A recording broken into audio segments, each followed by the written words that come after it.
What's up everybody, this is Lyle with No Hippie Barbecue. For those of you guys that have been watching my channel, you know that my work schedule's kind of changed a little bit. So I've been leaning on pressure cooking a little bit more than normal. One thing I love is some refried beans.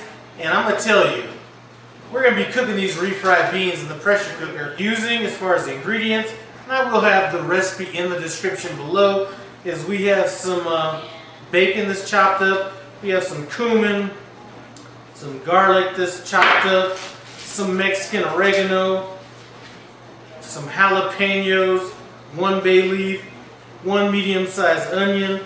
I'll be rolling with a little bit of chicken base, and this is the better than bullion chicken base that you could buy. This kind of a paste. I'm going to be using some of that. And then I have 2.5 cups of refried beans. Anyway, one of the products I love is this food chopper. I'll put a link to this in the description below. I bought this. This was not sent to me. I love this thing. But all you have to do is put your vegetables in. I cut these jalapenos in half. Boom. And we just hit it. Same thing with these onions. Just put it in. Hit it. I'm going to go ahead and finish up these vegetables. We're going to get on to the next step. What I like about this pressure cooker is it does have a browning feature. So what we're going to do is we're going to go ahead and throw our bacon in here. And we are going to cook this until it's pretty crispy. We're not looking for it to be like bacon bits or anything, but we do want it to get cooked down. So it looks like our bacon is cooked down pretty good. We're going to go ahead and add our jalapenos, onions, and our garlic as well. And we're going to just cook those down until they're softened. So our vegetables are looking softened. What we're going to do now is I'm going to go ahead and add about a tablespoon of this chicken bouillon paste. I'm going to go ahead and add our dried oregano, and like I said, I am eyeballing this, but my recipe that I use as a guide will be in the description below. I'm going to go ahead and add our cumin. Go ahead and give that a good stir.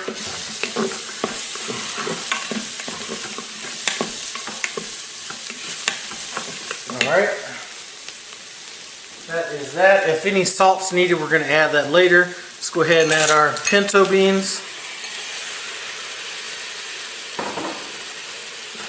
And I do just want to give this a good stir as well.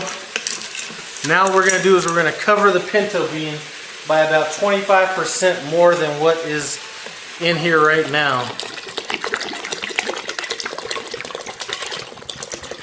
So that's good right there. Give it another stir. I'm going to go ahead and throw my bay leaf in. So as far as this pressure cooker goes, what we're going to do is we're going to go ahead and cancel it, which is going to start our time. Well, it's not going to start our time over. It's going to allow us to set the time. Get our lid on.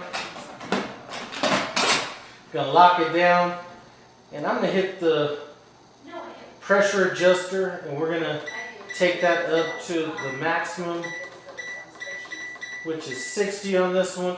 I'm going to hit the stew setting, which is going to take us to 30 minutes. And then I'm going to hit our time cook so I can manually add it. And we're going to go up to, let's just go at 44 minutes. That should be good to go. Anyway, we'll see if this works out. See you in 44 minutes. Alright guys, so what I did was I had this at 45 minutes. I tasted some of the beans, and you know what? They'd be perfect for regular pinto beans or something like that. They just weren't cooked as much as I'd like. So I'm going to go ahead and we're going to pump this up again. So I'm going to go to our highest pressure that I can get to. We're going to go back to stew. That's going to set it at 30 minutes. I'm not in a hurry, so we're just going to go ahead and go another 30 minutes on it. That should be enough to get these beans softened enough. I'll see you back in 30 minutes. After about another 30 minutes, I did check the tenderness on these beans, and they look good to go. What I'm going to do, I'm going to go ahead and set these aside. Smash these beans up. And like I said, I like them a little bit more chunky. If you don't, feel free to use an immersion blender or even throw them in a regular blender. Anyway, I will see you when I'm done mashing these up. And we're going to add liquid as needed. So if it needs more liquid, we're going to go ahead and add more liquid, but I think we're good to go. So here's what these refried beans look like right here. You know what? I think me and my big-headed boy are going to do a little taste test with some tostadas. Anyway, let us go ahead and get these tostadas made up and we'll check you out in a bit. So this is a wrap. Rather than just eating these refried beans by themselves, we went ahead and hooked up some tostadas on this. I'm going to go ahead and add a little bit of my red sauce to these tostadas. You know what? If you want to check out the recipe to this, look in the iCard above and the description below. It's the bomb. Anyway, let's go ahead and hit that on there. Go ahead. Alright, let's go in.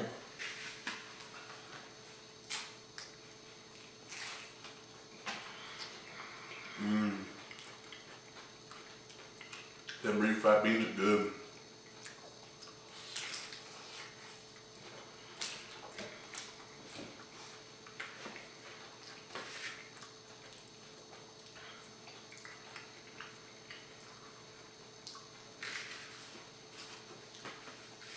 You know what?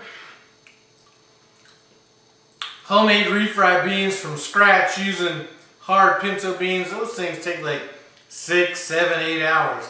This was done in, let's see what I do, 40, about under an hour and a half. I don't remember exactly how long I did. I think I did it for 40 minutes. So let's say an hour and 20 minutes max. Anyway, this right here is reason enough to get one of these pressure cookers. Anyway, you got anything to say? At the moment. Alright, doesn't look like he has anything to say. Thanks for stopping by No Hippie Barbecue. I appreciate it. Comment, subscribe, and I'm out. Make your mom one.